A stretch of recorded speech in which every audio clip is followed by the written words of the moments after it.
Are you looking to get a new job? Maybe even your first job, or second job, or a part-time job that you can do while you're in school or in between jobs or careers, or maybe just a little side hustle that you can do on the weekends to make you a little bit of extra money. What's up, everybody? My name's Ryan, and in this video we're going to break down the pros and cons of working in the restaurant industry and why I think that you should strongly consider it. So the first pro, and arguably the most important, is the money. You can make a ridiculous amount of money. And no, you don't have to be in fine dining like myself to make that kind of money. I know people in all sorts of restaurants that make a phenomenal amount of money. Fun fact, I did a little bit of research.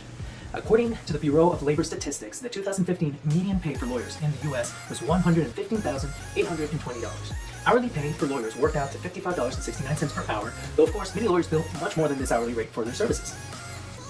I get to have those kinds of days. And I know multiple people who make more than that on a regular basis. And no, I'm not talking about managers or owners. I'm talking about servers or bartenders. I even know food runners or bar backs that make just an astronomical amount of money. Hell, I know multiple people who've turned down or stepped down from management positions because they can make more money on the floor in less hours and with less stress. Now, don't get me wrong. These high numbers are definitely more reserved for very select restaurants, upscale steakhouses, fine dining, stuff of that nature. But in almost any restaurant, the amount of money you can make for the hours you put in, it's just gonna smoke what you can make anywhere else that you can just walk into today and apply. At the end of the day, don't you wanna make the most amount of money in the least amount of time possible? Now, I don't wanna set you up for disappointment with numbers that are definitely on the higher side of the scale. At the end of the day, even I won't have those nights every single time. But these are 100% real numbers that you can work up to and achieve if you are willing to put in the work and rise through the ranks. And more realistically, you can expect to achieve ballpark $20 to $25 an hour right off the bat. And that still smokes what you would make anywhere else that you can just go to and apply today with little or no experience. The second pro, which I already kind of touched on with my last point, is that you get to work less hours. I would say on average, the regular restaurant shift is anywhere from 6 to 8 hours. And it's kind of up to you if you want to work more or less. If it's a slow day or you're overstaffed, you can try to get cut. If you want to make more money on a particular day, you can try to take somebody's clothes. Or if it's at a restaurant that's open from morning to night, you can try to work a double. I've found that there's usually always someone who wants to either go home or take your shift. Not all the time, but most times. Third pro is that this is not a hard job. Don't get me wrong, the sky's the limit with how good you can get in this industry. But in terms of just getting good enough to at least get the job done, you'll be up and running in no time. Take pride in your work, strive to constantly improve, and before you know it, you're gonna be able to do this on autopilot. I remember many years back thinking I could never really work in a restaurant just because I felt like I lacked the charisma and I didn't think I was going to be able to perform under stress. I felt like I might just crumble. Also, I was worried that my hands shook too much to even hold a tray, something that I still kind of deal with, but in no way has affected me in the restaurant industry. But I found myself in a time of need. A friend of mine got me a bussing job or server assistant at this fine dining establishment, and I had to do what I had to do, and before you know it, I got good. I got real good. And I was able to rise through the ranks in a very timely fashion. Just be willing to put in the work, and you can most definitely do the same. Fourth pro is that this is a job that will keep you on your feet, and on some nights, maybe even pouring sweat. I know that doesn't sound like a lot of fun, but it's something that even I need to be thankful for every now and then. It's that extra little bit of exercise that you're actually getting paid to do. And that to me is worth mentioning. Pro number 5, there's always something to do.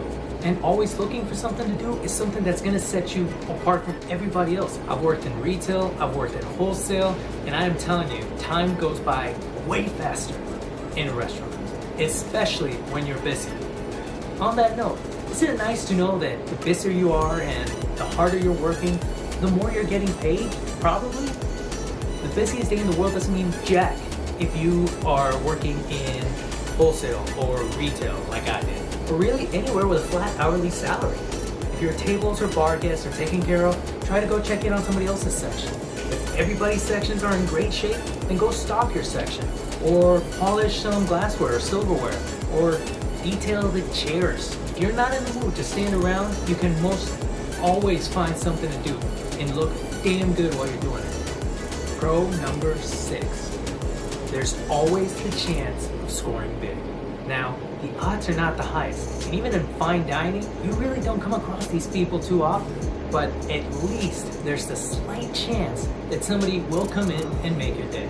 Even though the chances are very slim, you better believe nobody's walking into H&M and randomly handing a sales associate $100. Therefore, it is definitely a pro worth mentioning. And trust me, these heavy hitters come in all shapes and sizes. So don't let appearances fool you, and just strive to provide rock star service to everybody you come across. At the very least, you're definitely increasing your tip average. Pro number 7, and this is a short one as it just kind of ties in with the last one, but that's that you never really know who you're gonna meet. I walk out with a new business card just about every other week, and I've gotten job offers for positions that have nothing to do with the restaurant industry. It's truly a blessing. Just show off your skills, day in and day out, and you never know what opportunities might arise. Pro number 8, and one of my favorites. Industry takes care of industry. We understand the struggles that we have to go through on a daily basis. And though I can't speak for every single person in the industry, we try to have each other's backs. Most of us do anyway. Whether it's buying you around or trying to offer people a discount. I love taking care of my industry people. I actually went to get some takeout just a couple of days back. While I was waiting for my food, the bartender noticed me in my full bartending attire, offered me a shot while I waited for my food, and then discounted my food total, even though he had never met me before. When me and my girlfriend move into a new apartment, we're gonna be offered a discount rate and we won't have to pay any of the application fees or any of those like beginner deposit, simply because she works at a restaurant that's in the nearby shopping center. I could go on and on, but I think you catch my drift. Pro number 9. You can get a job nearly anywhere in an industry that's not going away anytime soon. No matter where I move, odds are there's a restaurant in that city that could use an experienced bartender or server, even if it's just part-time to have a little bit of extra cash coming your way. And as I said before, industry takes care of industry. So if you take the time to build a large enough network, and you should, odds are somebody knows somebody that can get you a job. This is truly something special, guys. So take the time to get to know your fellow industry people and show some proper work ethic, because you can just as easily screw yourself out of any job if you have a bad reputation. Pro number 10 is the amount of upside potential. Almost every step up in the restaurant industry comes with a massive salary increase. At lower to middle end places, you might be able to get a bartending or serving job right off the bat with little to no experience. Bartending being a little less likely. In fine dining, unless you already have experience at other upscale restaurants, and I'm talking years, more than likely you're gonna have to start at the bottom of the food chain as either a server assistant / buzzer or a host or hostess. But the salary increase from buzzer or server assistant to food runner or bar back or wine runner is insane. And then from bar back to bartender or food runner to server or host or hostess to cocktail waitress or server or bartender, huge. Again, from that point on, you can express your interest in management. If you're a bartender, you can join competitions or get so good at your craft, you get headhunted to go craft cocktail lists for new up-and-coming restaurants. You can become a certified sommelier, making you a welcome addition to just about any team. You can look into working at various different culinary events. You can look into getting apprenticeships at distilleries or wineries. You want to travel more? Maybe consider getting a serving or bartending job at a cruise line. Get good enough, you can even do consulting for some of these restaurants. You don't have to dive this deep into the industry, but if you do want to, the sky's the limit to how good you can get. At long last, pro number 11. The skills that you can learn on this industry are skills that you can take with you for the rest of your life. And I don't mean skills like properly opening up a bottle of wine or knowing how to mix a proper daiquiri, though it can't hurt. I'm talking about sales skills, social skills, multitasking, prioritizing, Public speaking, working under pressure, working as a team, developing thick skin, patience, time management, even just a little bit of networking. These are all invaluable skills that will help you greatly throughout life.